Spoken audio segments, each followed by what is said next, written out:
Hi, this is Jeff Gorey, the Principal Investigator for the Transformer Toolkit project. I am here again today to do a tutorial on the Transformer Toolkit spreadsheet. So let's dive right into it. Today we're going to be going through the second main part of the tool, which is the sizing guides. So we have RTSG, CTSG, FTSG. That's for residential, commercial, and fleet transformer sizing guide. As I go through this, I'm probably going to spend a lot of time on the residential one and then kind of fly through the commercial and fleet. That's basically because there's a lot of similarities between the residential and commercial and fleet. Basically, the commercial and fleet are just like residential, except for they have some extra modules to accommodate those customer types. And so, diving right into it, you'll notice that, again, these are optimized for sort of having them open on the left side of your monitor while you reference data on the right side. And there are macros here. One is zoom to the main table. The other one is zoom to side calculators. So let's just keep it zoomed to the main table, just so I don't make you view half a video this whole time. I am going to make this full screen for us, or well, pretty big. So getting into it, basically it's the dimensions of a piece of paper, so you can select these and go to print them. And if you don't want to fill this out, you want to have a customer fill it out, you can just print it as sort of like a application. But with that said, there are basically these different modules, and then there are sub-modules within them. And so the first one we're going to get into, information. This doesn't really inform anything in the calculator, but it's nice to have if you're saving this and grouping it with others. The first main module is HVAC heating. As we know, if you have an electric heating source, that is going to contribute to your winter peak load and kW and kVA. And so we want to capture that. So there's three different parts. There is heat pumps, electric heaters, and natural gas furnace and boilers. You may say, hey, why is a natural gas furnace and boiler in there? Well, it is the blower motor when it's a forced air furnace, or the pump motor if you're dealing with a blower. So that's an electric motor that contributes to peak as well that we want to capture in this tool. So going through heat pump, let's say we've got a 1-ton heat pump, HSPF, that is heating seasonal performance factor. It's the efficiency metric of heat pumps. Let's say that this is 12. Auxiliary heating in watts. Let's say that's going to be 10,000 watts, 10 kW. Winter coincidence factor. Winter coincidence factor, it's basically just the likelihood that the piece of equipment is on during the winter peak. With HVAC, like if you're in a very cold, extremely cold part of the United States, this is going to be 1. If you're down in Florida, it's probably going to be less. There's some guidelines here in the note. 0.95 is a good conservative assumption for most people. So that's the heat pump section. You'll notice if I make this less, it's affecting the kVA, and it's affecting our summary for peak load up here. So one thing to consider. If you have an electric heater, most heater sizes are given in terms of MBTUH or 1,000 BTUs, BTUH or BTUs. The thing I'm asking for here is rated power. So if this was half screened, it's like, oh, rated power, I don't have that. I have BTUs. We develop side calculators within this. So if you have a 100 MBTU electric furnace, that is 29.3 kW. So when I go back to my main table, 29.3. Let's say it's a half horse motor, and our winter coincidence factor 0.5. You'll see, an electric resistance heater adds quite a bit to the load here. So one thing to consider, that's why a lot of people are pushing heat pumps or natural gas if you're worried about demand on your system. And then natural gas furnace and boilers, you notice we're not asking the rated capacity in MBTUH or BTUH here because it's gas, right? It doesn't contribute to the electric. So, if you had a natural gas boiler, you'd put it there. Basically, these three modules are always getting added into winter peak. So let's see here. If I had to select unit, that's why that wasn't populating. Boiler, so when I add, make this 10 horsepower, it's increasing that there. It's also increasing it up here, you'll notice. So all these parts of the tool talk to each other. Cooling, you'll know central air conditioners also contributes. Let's say it's a big house with two 5-ton units and a 13 EER. Again, a lot of cooling units are given in terms of SEER, so if you don't have that, there's probably a side calculator for that. Let's see. EER to SEER. I believe there's a side calculator. Let's see here. EER. Okay, so this is how we did this one. So this is why this has been colored green, because it's a calculation. If you enter in your SEER in this next column, then it'll calculate the EER. So that's another one there.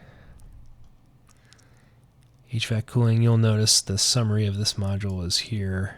I don't like that there. I'm going to move that over here. There we go. Actually, let's keep it over there. So that's another section. Water heating also adds here.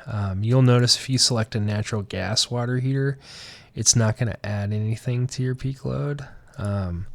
But if you select an electric water heater, let's say an electric resistance, then it's going to give you some info here.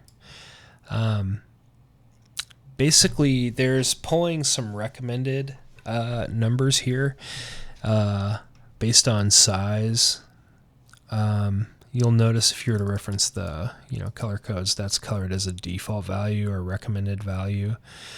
Can be changed if desired is the wording we have on that, and so that's what it's listed as. But if you were to know for sure that it's actually, hey, it's a 4 kW unit, you could go ahead and enter that, and if you accidentally overwrote your formula, just drag up, So EV charger, EV is obviously going to be a big focus of this tool. Basically, there's a few different parts to this one.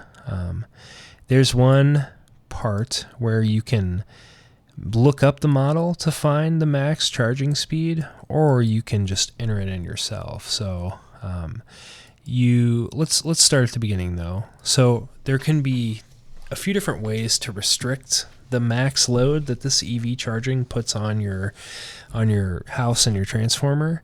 One could be from the electrical panel service. So let's say you only have a 40 amp service. Well, you've just then restricted your kVA there, which is good to know. Even if your EV can charge at 19.2 kilowatts, if you only have 40 amp service, you're only going to be putting 9.6 kVA. So that's an important metric for sizing these residential transformers. There's also, in case you were manually entering this, there's also restrictions from the charger. Or actually, it's not just for manually entering, it's for both. But there's restrictions like, let's say you have a brand new Tesla that can do 19.2 kW charging.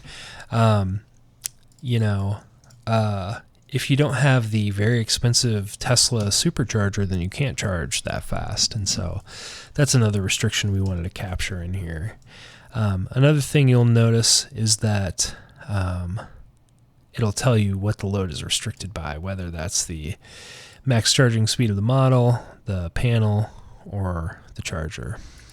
So let's say that this is a Rivian driver.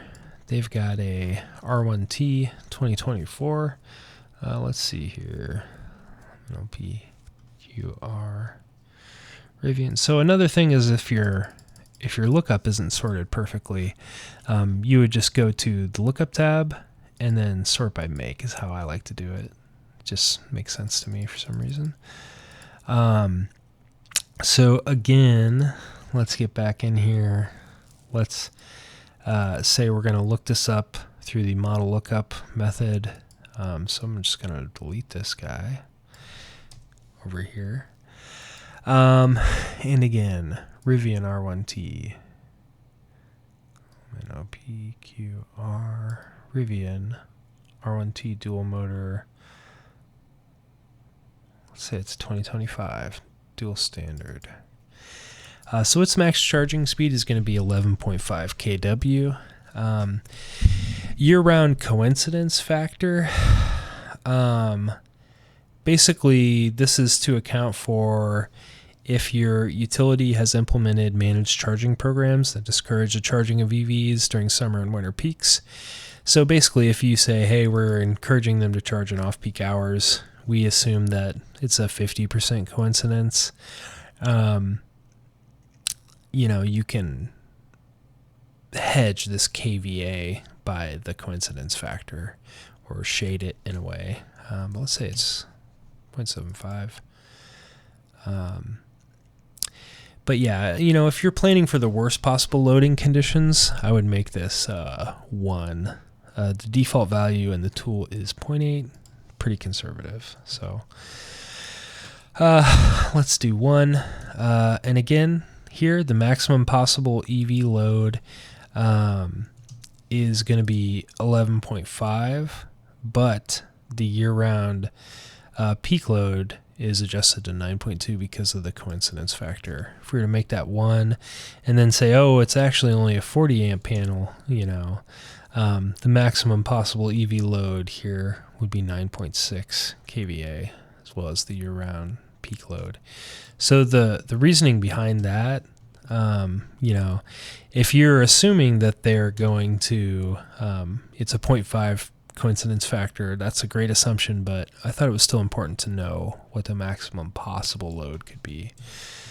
So there's another one. If you if it wasn't in the lookup tab yet, but you just wanted to quick and dirty manually enter the charging speed here, you can do that as well. You would just select the calculation method as manually enter. And then let's say it's the new Rivian R3 that hasn't come out yet. I'll manually enter. Let's say they figured out a way to get it to, what's the maximum charge speed again? I'm going to reference my calcs and conversions. 19.2 is the maximum level 2 charging speed. So let's say they figured out a way to get it to 19.2. In the max amps, it's going to be 80. Well, then it changed my units here. So, if I want to go back to the lookup of the R1T, it switches it back over to this module. And let's just go with that for now. Another thing that influences the load on the transformer is lighting and plug loads. From the commercial building energy consumption survey and the residential building energy consumption survey, we've inputted some data into the lookup tab. So this is basically estimating a plug load and a peak lighting load given the square footage of a residential building. And we have coincidence factors again in here to shade these things. There's some other stuff in here to accommodate for some other big loads. Like sometimes someone can have a really big well pump and you'll want to be including that in here. Well pump, pretty small coincidence factor, but still should be considered. Stuff like a jacuzzi, that sort of thing are included as well. So these are some ones where we have default coincidence factors. You can also add in equipment here, and select whether we want it to be summer loading, winter loading, year-round, or regular. That'll affect which peak load it gets added to on the top here. And then transformer sizing and estimated load. This is to help you figure out, what size of transformer you want. You could do... So basically, we just modeled one home. If we wanted to say, oh, there's 4 of those similar homes on this one transformer, we can just multiply it out. You'll see our graphs are adjusting below. Maximum possible EV load. This is color-coded purple as a lookup value because it's looking it up from earlier. Home-to-home coincidence factor, that's basically saying, if we've got 10 homes on one transformer, I don't expect them to all be acting exactly in the same way. And so I want to shade it by, let's say, like 80%, because you wouldn't expect them to magically line up perfectly at the same peak. So you can do that. Yeah, and then this is for like, it's given me my max load here as it's a winter peaking home at 150 kVA, and let's say I can do a 175. These are really bad numbers, not really real world specific because we've added so much stuff in here, but just going with the example, 175 versus 200, and let's say this one is 10,000, this one's 12,500. You can compare the costs and savings either way. Also, we wanted to include some summary information. So this is a stacked bar graph of the different load types, color-coded here between the legend and above. And also, there's some more inputs down here. We wanted to say also, you could be saying, oh, I've calculated they're going to have 150 kVA winter load, but let's say the whole house only has 100 amp service. Well, you can restrict that further by saying, at however many 240 volts and 100 amps, it's actually going to, restrict my, my entire peak by that. So that's another interesting thing to have in the tool. So basically, it's giving you a load restriction check as well. And then there's some really basic forecasting. So like if we're assuming that, there's going to be an annual energy use escalation rate, like everyone's using more power nowadays, more and more every year. And so if you wanted to escalate this via a percentage over time, you can do that in the forecasting section as well. If like, hey, they're going to add like an addition in 3 years too, and we expect that to have 5 kVA, you can add that, and you'll notice I just added it in the summer load, and it just, bumped that up at a few years into the future. So, overall, I think this is a great tool to give you some good, almost investment grade, insights into how to size a residential transformer. Like I said at the beginning of this thing, I'm going to move a little bit quickly through the commercial one. It's very similar to the residential one. It's just a few differences. One is there's just more space for HVAC, assuming there's going to be a bunch of different HVAC systems. And then there's an additional module here called HVAC fans and pumps. If you have a really big commercial building, you're going to have a lot of air distribution, or your working fluid distribution if it's a boiler. And so we wanted to create a lot of space for that, where you could enter in volts, current, power factor, phase. And once you enter in all this stuff, it's going to calculate automatically at the end here. Also, when you're dealing with pumps and motors, there's a few different ways you can calculate it. So I've given the option here of the volts amp method or the efficiency and horsepower method. Water heating, again, added some more spaces. When it comes to EV charging, you'll notice, on the residential one, there's a few spaces. On the commercial one, there's more space, and there's also a quantity, right? So if you've got multiple, you can add that in versus where you couldn't in the residential. Same approach. Plug-in lighting loads, we've also added more space for different types of space within the building. Like usually when you go into a manufacturing facility, it's going to be part office, part plant floor. So we've broken that out.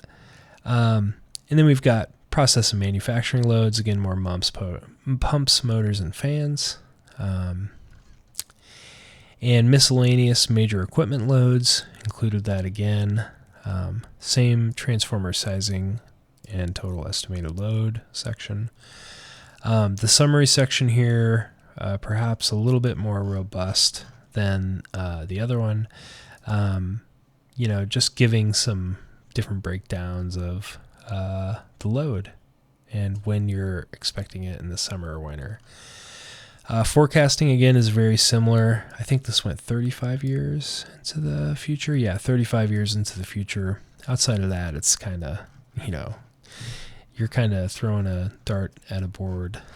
But yeah, again, same side calculators. We got EER, SEER, coefficient of performance, some BTU to KW stuff. Again, the EER, SEER. I want to include further down for the fan and pumps. Yeah, and an EV load side calculator as well. If they're going to add EVs in the future. And then the fleet transformer sizing guide, very similar to the other ones, except for just more space for EVs. We have quantity.